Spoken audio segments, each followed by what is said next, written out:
different from what we've done in the past on the 4th of July. And we want to make sure that everybody understands there are a lot of opportunities throughout the river region. I saw in, what was that, Go Play thing this morning, there are tons of opportunities, and I hope some of them will stay in their hometown, and lots of others will come to Montgomery and be a part of. We actually have two celebrations of 4th of July. Tom Pierce, who runs our riverfront and special services or whatever. Where's Tom? I'm looking for him. Tom, if you'll come up. He's going to talk about the two events. We're changing the location for the city-sponsored fireworks, and he'll chat about that for a minute. But he's also representing the Biscuits, because the Biscuits leadership is in Tuscaloosa, but they've also got big fireworks situation, plus a baseball game, I guess, going on, a lot of other opportunities. So, Tom, if you could talk about that and give everybody the opportunity, not only for the media, but also the people that are watching on the cable TV. All right, well, due to all the activity that we've had in the years past on July the 4th with the Biscuits games and the Harriet II fireworks crews, we decided to try something new and move our event out to Blunt Cultural Park. Of course, the Biscuits will still have their game. They're going to have patriotic themes throughout the game and their big Max fireworks show at the conclusion of the game. We'll also have our fireworks crews on the Harriet II. But us moving our event out to Blunt Cultural Park is it's a great venue. It's going to be a great place to sit and watch fireworks. A few things to note: we will close the Woodmere Boulevard side. You can only enter through the Vaughn Road side of the park. There will be limited parking inside the park. However, St. James Church and St. James School and Aldersgate Church have been generous enough to allow us to use their parking lots, and we're going to provide a shuttle service from those lots to the park. So we encourage people to utilize those parking lots and utilize the shuttle service. Our event begins at 6 p.m. with live music from the Montgomery Recreators, and then followed by the Sweet Youngins. There will be fireworks show at 9. It'll be the largest one in the city. We'll have food vendors, inflatables for the kids. We encourage people to bring in their picnics, bring in food, blankets, chairs, bring in the four-legged friends if they wish. We expect a good crowd and a big time. Will the four-legged friends go to the Bark Park, or will they run Actually, around? they'll be running around. Actually, the Bark Park will be closed. Great. Okay. Again, you've moved it out there simply because we got lots of other activities going downtown. The fireworks probably won't go off simultaneously. Probably not. I mean, we're going to be right on at 9 o'clock, and, depending on the end of their game. But we're just trying something new. I think it'll be great. Well, if you finish out at Blunt Cultural Park like I will and get downtown, get some of that location outside of the stadium, or even go into the stadium, be able to see that you got two good opportunities. I asked yesterday whether this is going to be a significant fireworks event. Sometimes through malfunctions we might have 3 minutes, but this is going to be a multi-minute deal, and you can know how big it's going to be by the amount of money you spend on it, because it's about $750 to $1,000 a minute to do those fireworks. So we're excited about that. I know that there's been publicity about the fact that the governor yesterday or day before declared a state holiday for Monday. Little did I know until I got to be the mayor that under statute, when the governor does that, we, the city and the county, are obligated not to do a holiday necessarily, but to give a personal day, just like after Thanksgiving or sometimes in December. And so we had the decision to make yesterday whether we're going to be open, like on some of the holidays the state is, but give everybody a personal day later, or to go ahead and take advantage of that long weekend. And while the cabinet did not vote yesterday morning, my arms were way behind my back. And so what we've decided to do, and I think the county is in fact doing likewise, although I won't speak for them, we will be closed except for certain services. Certainly, fire and police will be there. Sanitation will be running. I think our zoo's going to be open. Community centers are going to be open. I think even the libraries will be open. So there's a lot of opportunity for people to have a really good time on that Monday and Tuesday. And Tuesday being the 4th of July, we'll talk a bit about that in our crime issues, but that is a celebratory day. And there are going to be a lot of opportunities to do reckless things along the way. And what we would encourage everyone, particularly parents and those that have any brain, if something goes up, it's got to come down. And unfortunately, over the years, just recently, as a matter of fact, we've had situations where what comes down injures other people. And we have our DA crew here this morning, and they might speak to the fact that we will fully prosecute to the extent available to us to get that done. We've got another new event that's going to happening at Old Town. I hadn't seen Carol King. Are you here? Yes, there she is. This is something called, well, I'll let her tell you about it because I'm not familiar with it, but I heard about it, and it's a very good thing, and this is another good opportunity to do some fun things. Sure, it sure is. Thank you, sir. This is our second one. It's our Renovators Happy Hour, and what we're trying to do is encourage restorations in our historic neighborhoods. So we're letting people have sneak peeks about pioneers, in other words, of folks who are actually doing restorations in our neighborhood. Our first one was in Oak Cloverdale. This one will be tonight, actually, 19 South Capitol Parkway. It's in the South Capitol Parkway Historic District in Capitol Heights. And this is actually two couples in our neighborhood who have taken over a property that was empty for a while and are turning it from a triplex back into a really nice single-family dwelling. So it'll be tonight from 5:30 to 7.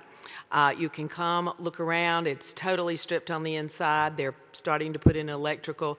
The owners will be there, and some of the contractors will be there to talk about what they're doing, as well as libations and refreshments. And you'll hear about our third Renovators Happy Hour, which will actually be a commercial building downtown. Also, I wanted to tell you that Old Alabama Town will be open Monday the 3rd and Tuesday, the 4th, for touring if anyone has visitors that are coming into town as well. Thank you. Capitol Heights. Capitol Heights. Capitol Heights. Great neighborhood. A lot of good renovations going there. I know a lot of young people are moving into that particular area, and so that's always exciting. I want to tell you also just encouragement that I received earlier this week. A lot of us were at a meeting, and these are it's called the Committee of 100, which ostensibly are the shakers and movers that bring economic development to our community. And we had the governor speaking there, and we had a number of guests. And the guests, as they were introduced, I was really heartened to count the number of second-generation kids of these bankers and lawyers and others that were there. I think we counted 10. Half of the guests there were second generation, and so that really speaks well to what's going on in Montgomery and what we want to continue to have going on in Montgomery. And to be able to do that, we've got to put a perspective on things that are going on in Montgomery. And I was gone a couple of weeks, as many of you know. As a matter of fact, I was going to take Mickey. I was at Porto about this time last week. Beautiful city, and I appreciated your section in the newspaper. But June has not been a very good month, frankly, for crime in Montgomery. We can talk all day long about it. We can put it in perspective. We can tell you, as Chief Finley will do, that most, if not all, of the victims and so forth are part and parcel involved or around illegal activity, the victimology concept, if you will. He'll be a bit more specific, although we will certainly continue to keep it general because we've got a DA obligation to prosecute along the way. But I wanted to put in perspective this whole crime issue that gets a lot of publicity, and rightfully so. I mean, people care about what happens in their community.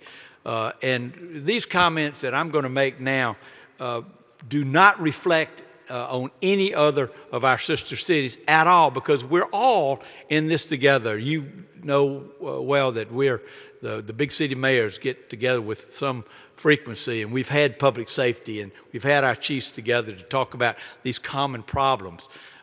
Everybody has got the challenge that we're dealing with. But if you look at just the raw numbers for 2016, which is the only last full year we have, we're less than 40% about 40% of what the overall crime rates would go. You know, we're less than in homicides. We're less than in assaults and robberies and all of those scenarios. And if you look at year-to-date in Montgomery, Alabama, our overall crime is in fact down. But that doesn't matter if in your neighborhood or if in your family or your friend that there's been an event of criminal activity. Crime is up 100%. And so today what we want to do is to put some additional perspective on just the last 3 weeks or 4 weeks about what's going on. Chief Finley is going to talk a bit about what he's been doing in the MPD and how what he's doing is helping us solve some of these issues, or at least clear. And hopefully the DA who has experience, talk a bit about our clearance rate and our successes versus others, because we do a pretty good job. What we got to do is we got to get in front of that. And then John Richardson, who is chair of a youth task force, and I'll have more to say about that, he's going to talk about some of the activities that are there. Chief Cunningham is here. He's going to talk there. Tony Garrett, who has Crime Stoppers, is in the midst of a reward program. We're having success. We hadn't bought back, we haven't given some rewards except in a couple of cases, but he said 30 or 40 cases that are leading to other things. He's going to talk about a program Saturday that we, the city, are not involved in, because 2013, the legislature, in their wisdom, said that governmental entities can't be involved in buyback programs. But Tony and Crime Stoppers and First Baptist Church on Ripley stepped forward, and they're taking care of that. The Community Foundation is helping with the funding of all of that. And then the district attorney, the deputy district attorney, Leon Hampton, is going to chat about Darrell Bailey. The last few days we've gotten to be really good friends again, and but he's in grand jury this morning. And then Elton Dean is supposed to be joining us at some point in time. There he is. Elton? Oh, I see John Knight. I don't see Elton Dean. How many people have ever accused you of being Elton Dean, John? I see Judge Price is back there. So with that, Chief, if you would come and just put in perspective the last 4 weeks, and then we'll go. And I will tell the media right now, at the end of this, these comments, we will be in a position to take multiple questions if you so desire. Chief? Thank you, Mr. Mayor. As Mr. Mayor indicated, the month of June has been a challenge. And so as we look at the last couple weeks, it's been very challenging, but I need to say these cases are not random. The victimology, the victim and the suspect and the arrestee, they knew one another. So there was some type of relationship involvement with the two. The one that we had, the first one in the month of June that we had was the 18th, and it was at 520 East South Boulevard. And again, the victimology we had there is the victim was 23, the arrestee was 38, and it was a disagreement, an argument over stolen property. Arrest was made in that one. And again, that was good police work, but also that engagement, witnesses coming forth, feeling comfortable to talk with us.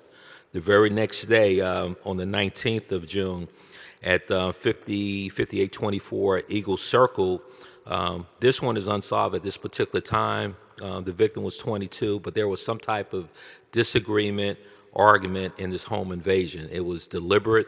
A handgun was used. Matter of fact, a handgun was used in all of the 5 homicides thus far.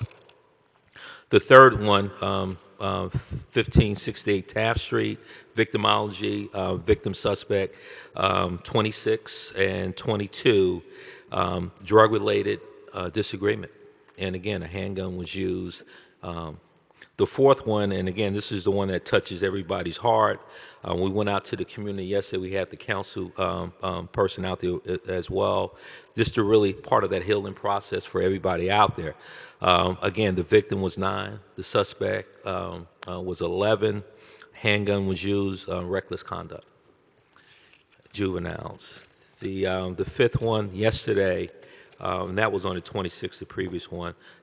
61 Gardner Street, yesterday, 3 shot. Victimology that we have right now is the victim 29, the suspect 24. We have identified a good suspect. The investigation is ongoing. We will give you more as it develops. But apparently what we see right now is there's a disagreement between parties. The specific motive until we have a time to do an interview is unknown. So when we think about all this, the sky's falling, the sky's falling. Again, these are not random acts. We got good communication with the community. We are constantly out there, and I attribute that to our policies to make sure that we get out in these communities and don't give up on these communities. And some of these communities that we need to be out there, but we also need to develop relationships in these communities. So we are doing that. When we get out to these communities, we have a 3-week program with the Junior Police Academy. When we out in those communities, we are recruiting these little boys and girls to be a part of our Citizen Police Academy. I think that's good. We also, in partnership, and I'm going to let Colonel Richardson talk about that, encouraging our clergy or anybody that want to come out there and walk. We are constantly making invites to our council to get out there and walk and sweat with us so they can get firsthand to meet the community as well as our neighborhood presidents and all of that. The last thing that I have to say is that it's not about us.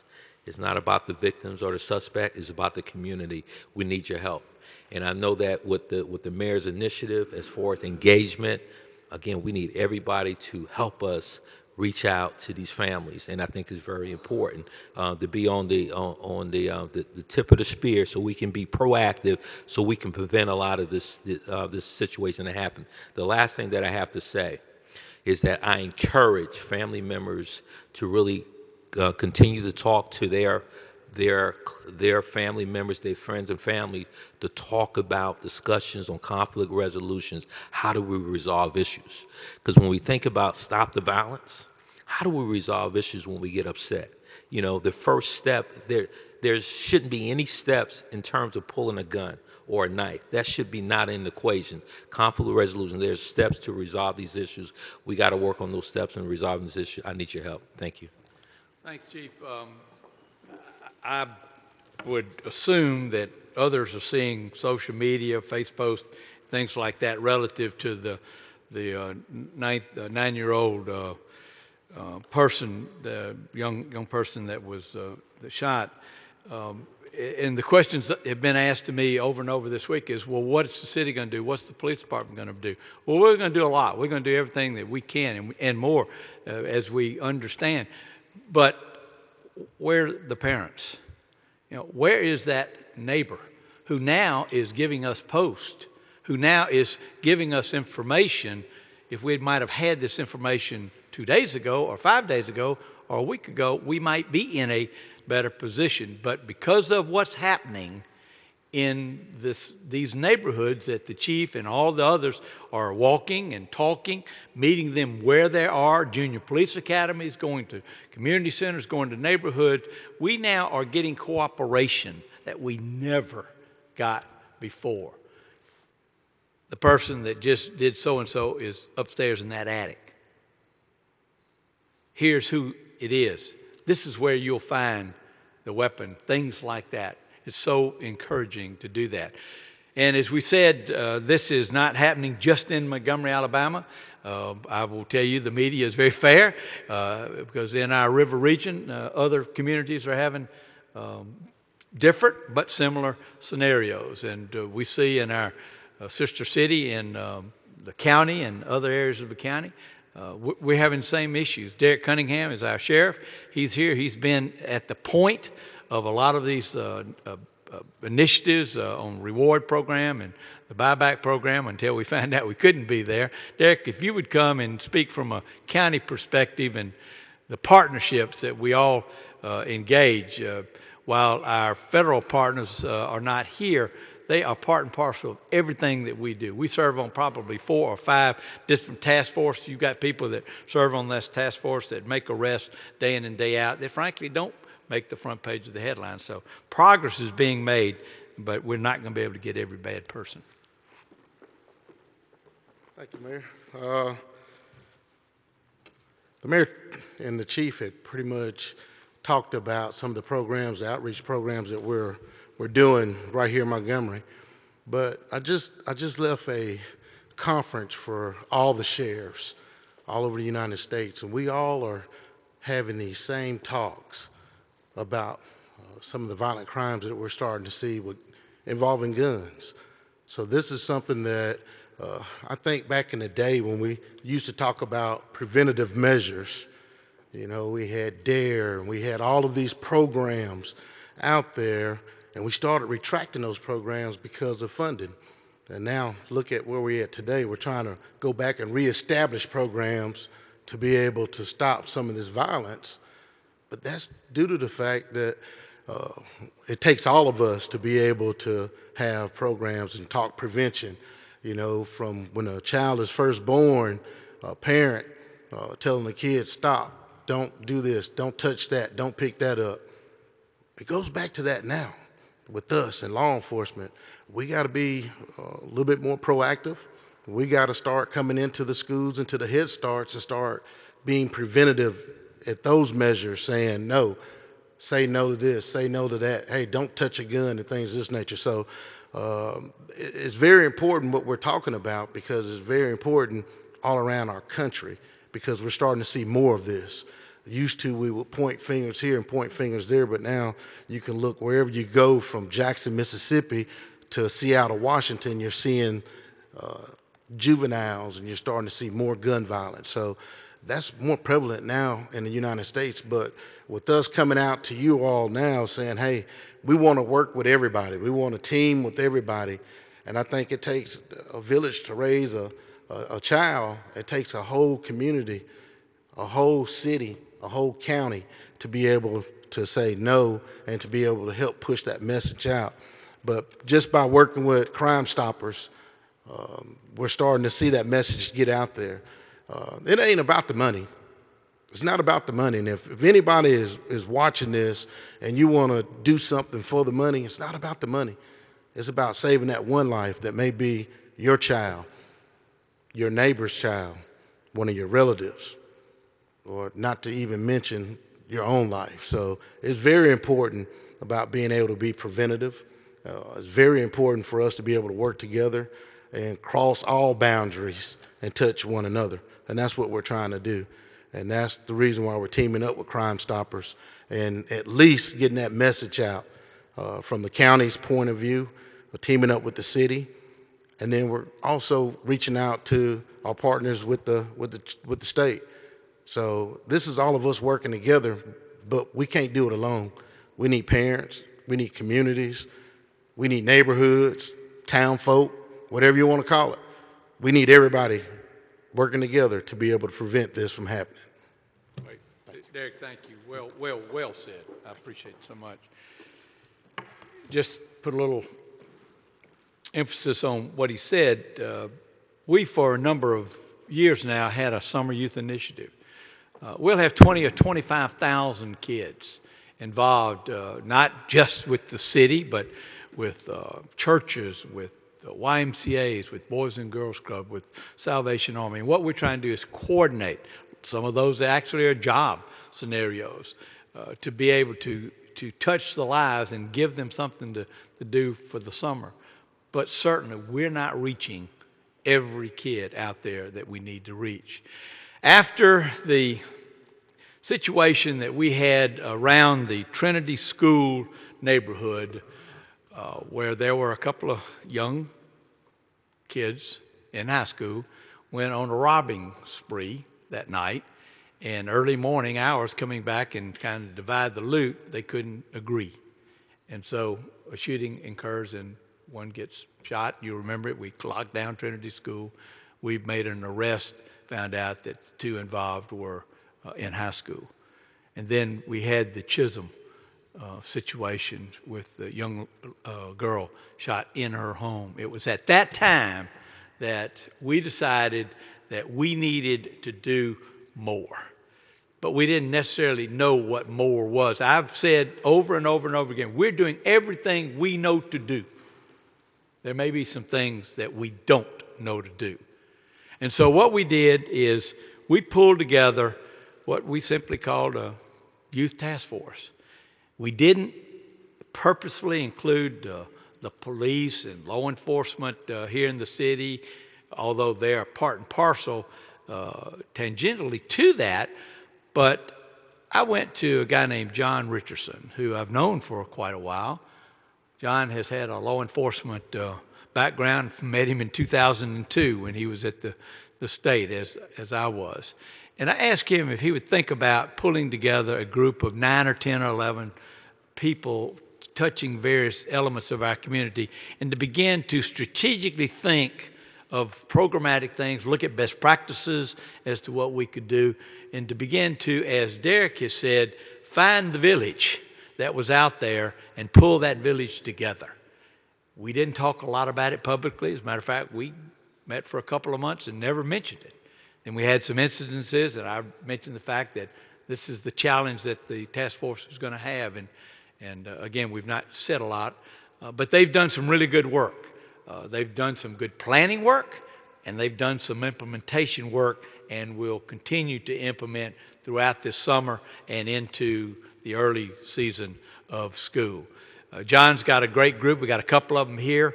He'll talk about some of the membership. But John Richardson, we appreciate the leadership that you've given, and I want you to share in some generality what you've been doing, what you are doing, and really as we go forward, what we can do. And I'll tell you what of the can do he's looking at, and we'll talk more about with the DA. What we're trying to figure out is how legally we can involve family in being responsible for the actions of their kids and holding them responsible. And one of his jobs is to go find best practices around the United States and bring that back to us. Plus, he's got some other things he wants to talk about. Thank you, Mayor.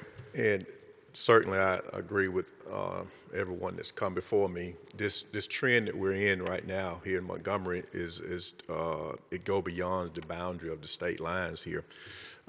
This incident on Monday, we was having our scheduled meeting, and the mayor comes in. He had just come from a tragic scene here in the city of Montgomery. But on that same day, another 9-year-old was fatally shot in Indianapolis. So it's much bigger than the city of Montgomery. But we've been meeting for several months now, like the mayor said, but we really, the sense of urgency changed in May, and we've been meeting on a much regular basis since the 1st of May, so that roughly 2 months.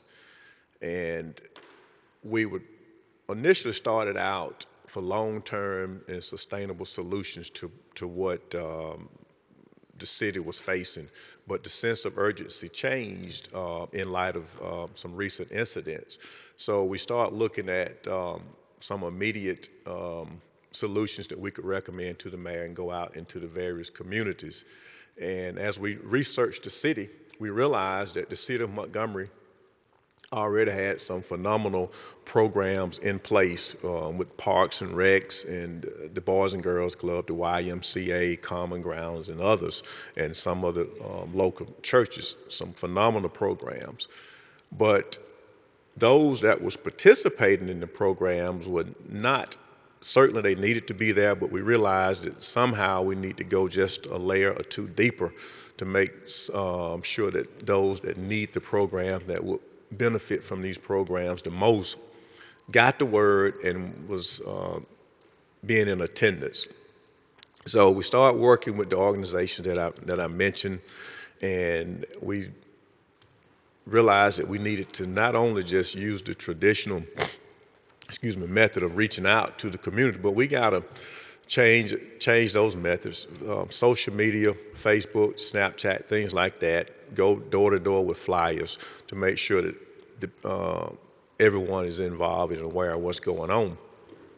And we identified some committees with the help of the city public safety police department that we really needed to go in with our team and with just a fun-filled day, provide a fun and safe atmosphere to go out and introduce what we're doing to the communities, in the communities. And that would be the immediate response to what's going on. And we, a subsidiary of this committee, have already gone into Regency Park, got the community center open over there, and Parks and Rec, the staff in that area. So I think they getting roughly 125 students, youth over there every single day. And our next community would be Ridgecrest. We plan to go over there July the 15th, which happens to be the annual serve day for one of our churches here in the area. So they had been working on this program, and they have several of their members, several hundreds of their members already scheduled to be there. So we will go into Ridgecrest with food, and we will present what Parks and Recs already have. Representative from the Boys and Girls Club will be there. The YMCA will be there. And as we go into Ridgecrest and get this program up and running, and then we will go into other communities like Chisholm, Gibbs Village, and Smiley Court area. And we, not to stretch our resources thin, we have to do it one community at a time. And on the long term, we'll continue to research national programs that works. We're looking at Excel After the Bell. So when school is out, these young men and women can go to these community centers and develop conflict resolutions, how to work as a team, get masculine identity, and these type things will certainly help grade improvement, attendance improvement. So it's just it's a wholesome, holistic approach that we're trying to do. And we have 300 plus churches here in the city of Montgomery.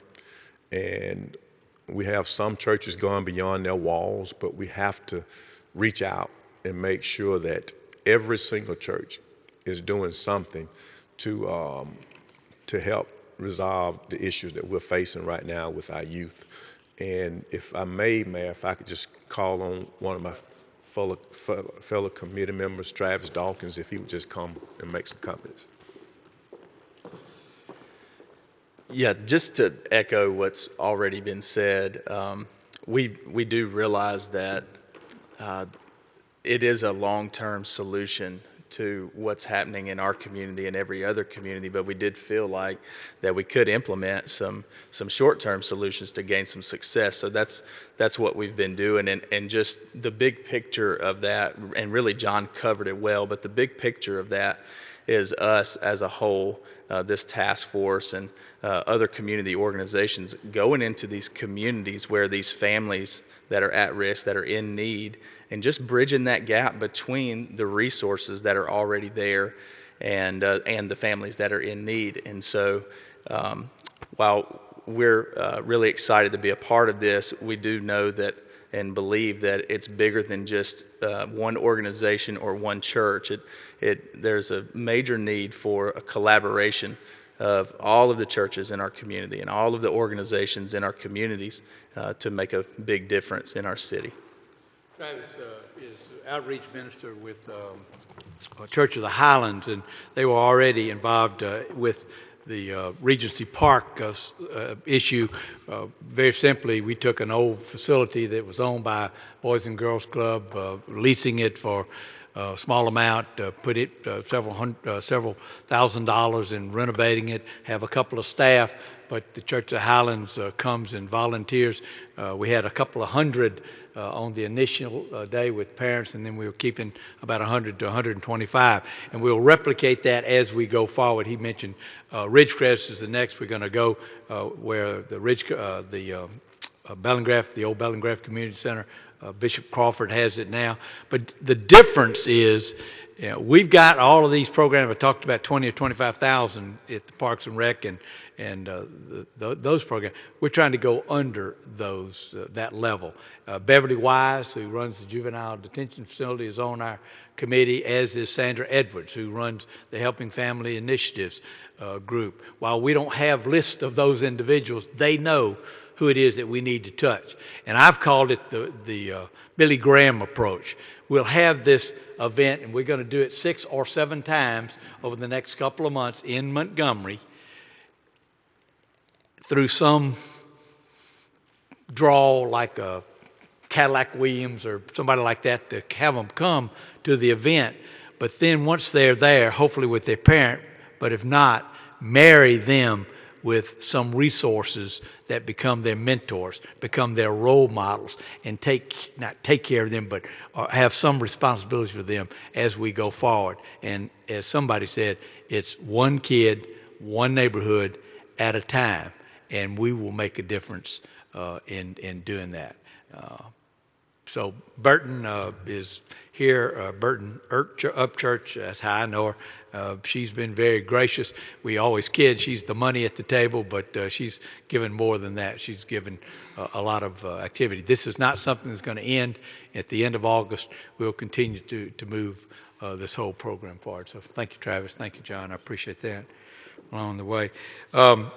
One of the things that came out of one of the meetings was the gun buyback program, which we certainly found out that we could not do, but we were able to have a volunteer in Tony Garrett and Crime Stoppers along with the First Baptist Church at Baxter Morris for Saturday, and I saw him on the news the other day, and it's more than just a buyback program. It's certainly married with the reward program, and I wanted him to talk a bit about that so that we can get as much information out and get as many people to come. Not necessarily, buyback would be great, but if it doesn't end up that, safety for firearms, you got some trigger arresters and things like that. So Tony, if you would come and talk about that. Thank you, Mayor. Good morning. Good morning. All the speakers that have been before me, I mean, I'm appreciative to be in this city and this county. We show by example. We lead by example. And I'm just proud to be a part of a team that I can say that I'm here. This program started because of, well, let me step back. We have a program in the schools where we give $50. We started giving $50 for any child that was to turn in another student that's doing some type of crime, whether it's theft, bringing drugs, something along those lines. What it did, it changed the mindset. The drug dealers that were in the schools, they started bringing less drugs to use in school or to sell in schools. Well, we decided to expand that, and we started giving $100 for any gun that was found in the school. That turned out great, but it wasn't enough. ATF said, well, we want to partner up with you. We like what you're doing. We want to give $500 for any gun that's found in school, on school property and school grounds. Turned out great. What we found, a lot of the students were telling us that, hey, these kids are now hiding the guns in the car, or they're not bringing it on the property. We had a terrible incident at Bellingraph where someone died. Darrell Bailey, the district attorney, Sheriff Cunningham, Chief Finley, they said, well, can we expand this program? And that's when Community Foundation came in also. And we started doing a $300 initiative for any gun in Montgomery County with a youth or a juvenile in possession of that gun. I mean, I don't like to go off of numbers, but just off the calls that we received in the last 2 months, my call center, and I've been sitting over there, I've been receiving calls constantly. Our calls have tripled from the call center. Right now, when I'm not answering the phone myself, We have a call center in Texas that's housed out of Texas. All they do is answer Crime Stopper tip lines. I spoke with the owner about 2 days ago. She said, "What are you doing in Montgomery? Your calls have tripled in the last 2 months." And going back to numbers, the amount of tips that we've turned over to law enforcement has tripled in the last 2 months. We were averaging about 30 to 40 tips that we turned over to law enforcement per month. Now we're averaging in the last 2 months 101 this month, 160 last month. That's to show you that this program is working. We've had other agencies, other residents from other communities call and say, "Hey, how can we get this in this community?" That's what I mean by taking the lead. That's what our agencies are doing. That's what this Crime Stoppers program is doing. Because it's not a city or government program, this is a community program.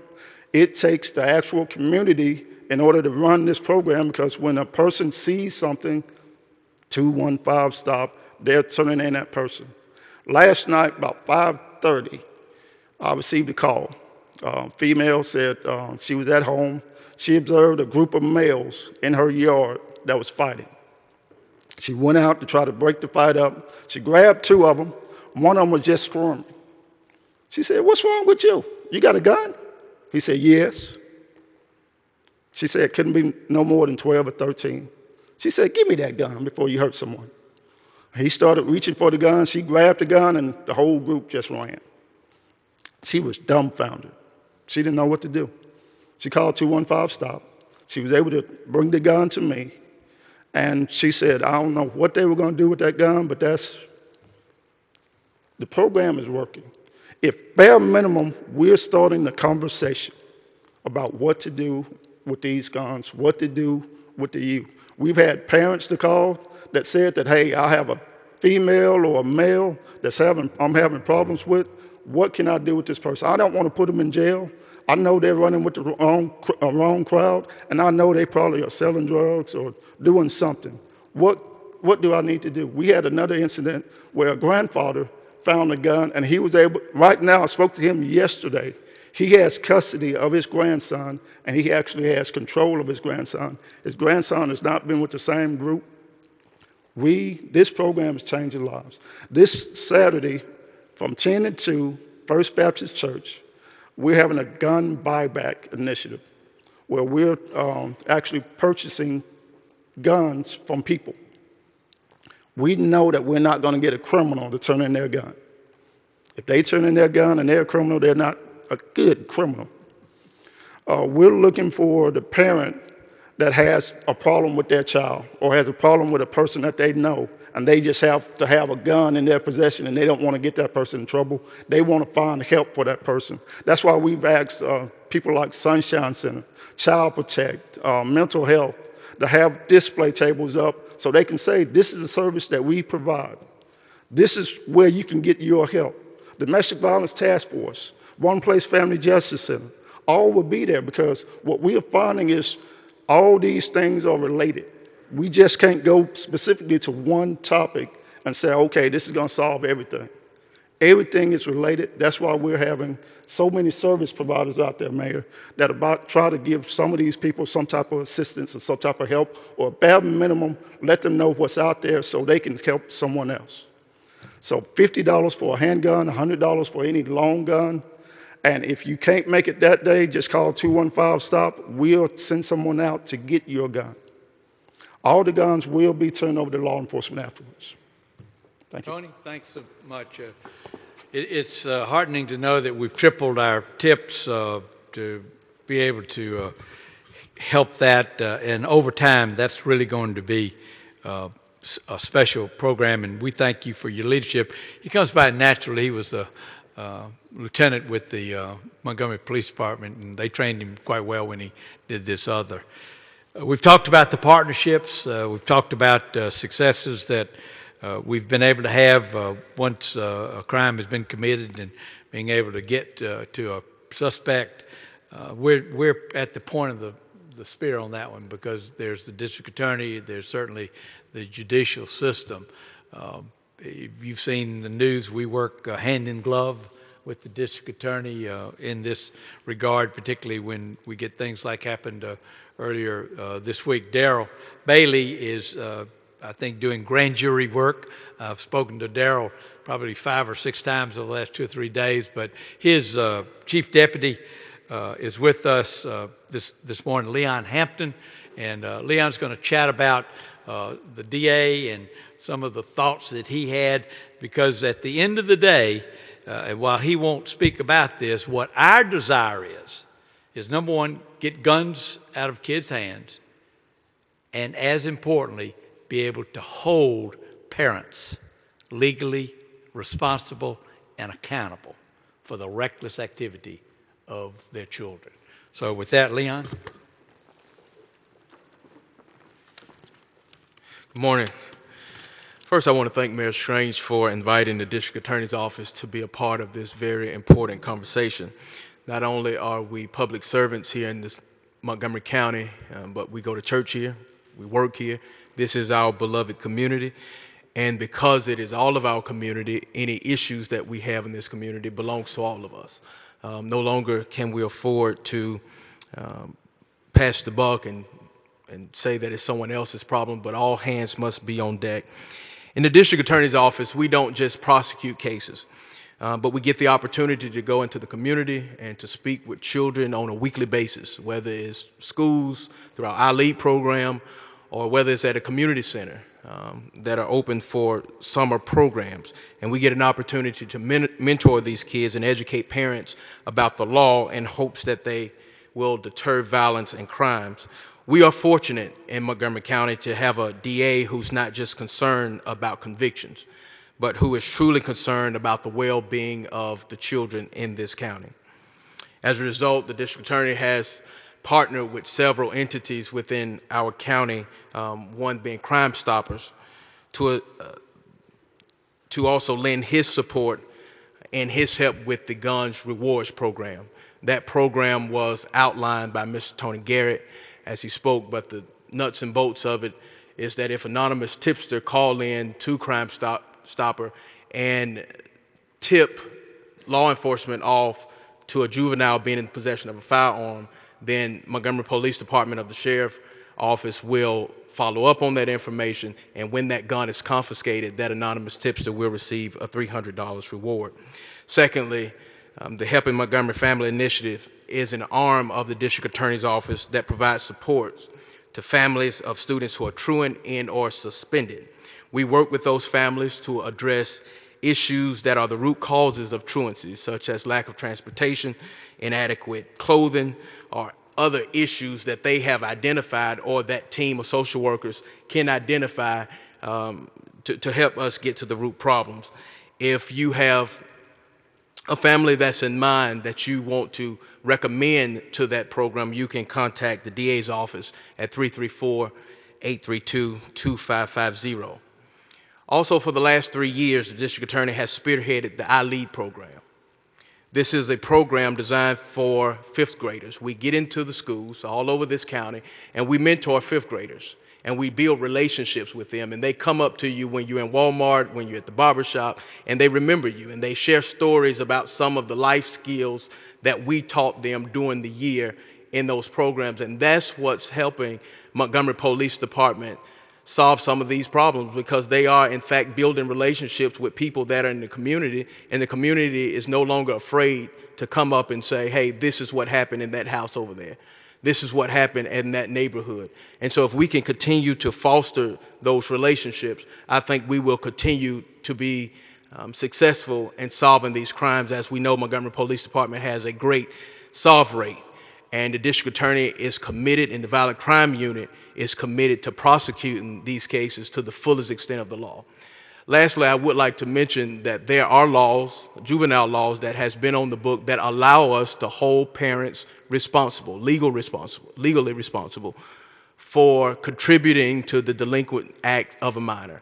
We will continue to enforce those laws and prosecute those cases with all the vigor and resources that we have in our office. So again, we thank you, Mayor, for the invitation. Thank you, Leon. Appreciate it so very, very much.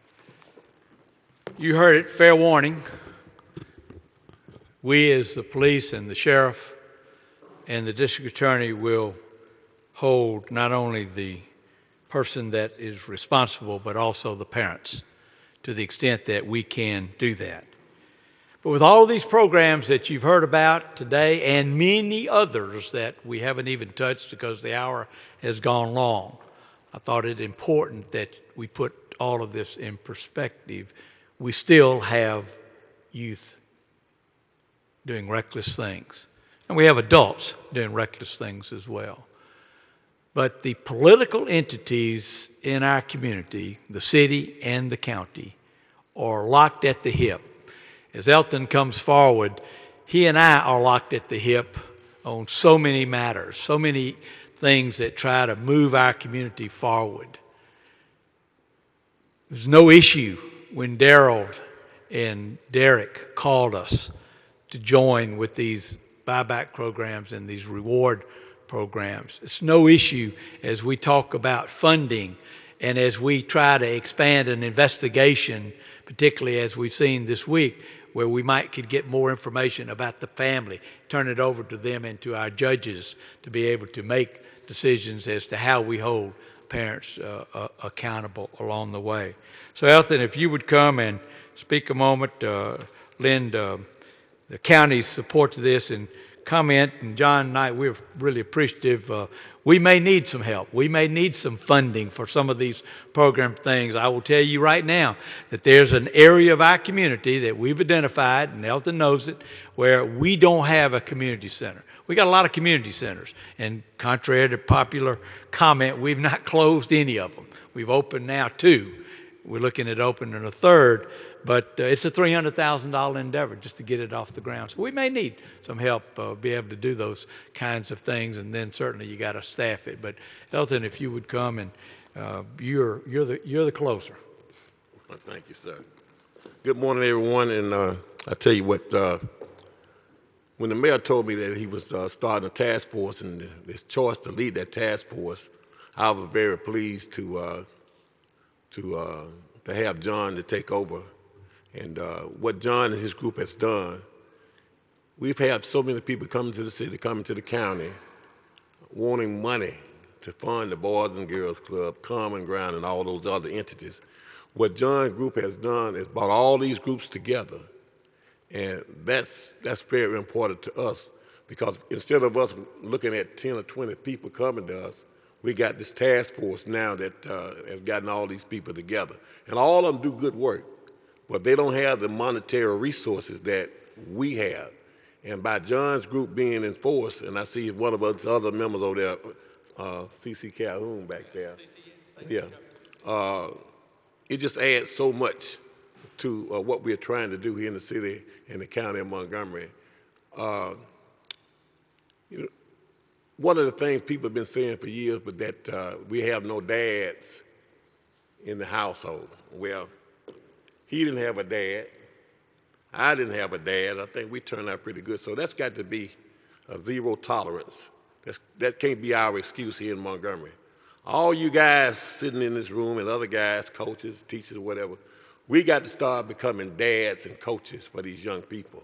We got to do that because they do need our guidance. I tell people all the time, you might not remember who your math teacher is, you might not remember who your history teacher is, but you can always remember your coach.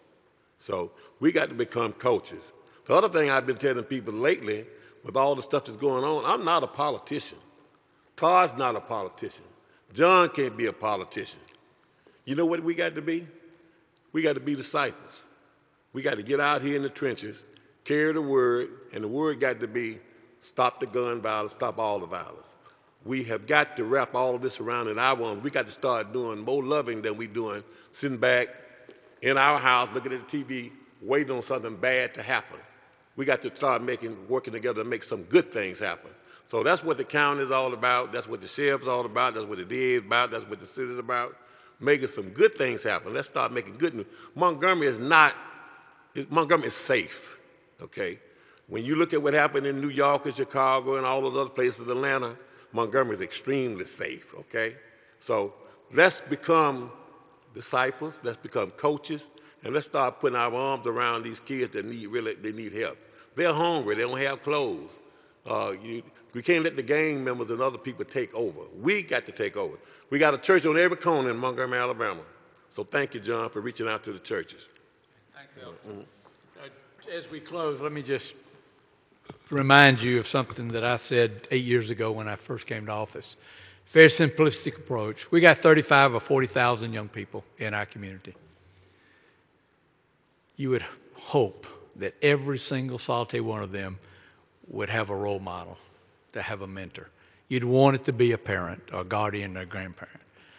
But if they are not available, there's got to be one, or we're going to continue to go down the path we're going. So I would say to the churches, don't try to solve this in the entire city, but go into your 2 or 3 block area if you're a smaller church and reach out and find those families that need your help with their youngsters. The larger churches, it's great. Take 2 blocks, take 5 blocks. Let John Richardson know about what you're doing. We have been amazed at the social organizations that not only come to us for money, but doing good things in our churches across this city. We have the responsibility and the obligation to do everything we can. We pledge that. We will continue to work diligently to get guns off the street, out of these kids' hands. And parents, if you've got a gun, get it in a place where a kid and someone that doesn't know how to use a gun cannot get to that gun. If we can do that, we can make a difference. As I said, as we try to put it in perspective, even though our numbers are better than others, we're Montgomery, Alabama. We're the capital city. We've got to make sure that we do everything to continue to make this the capital of dreams. I apologize if the media has some questions. We've got the expertise. You might not be in a position to get this many experts in one room. So anybody got a question or two, or you want to know anything? Good deal. Thanks for coming, guys.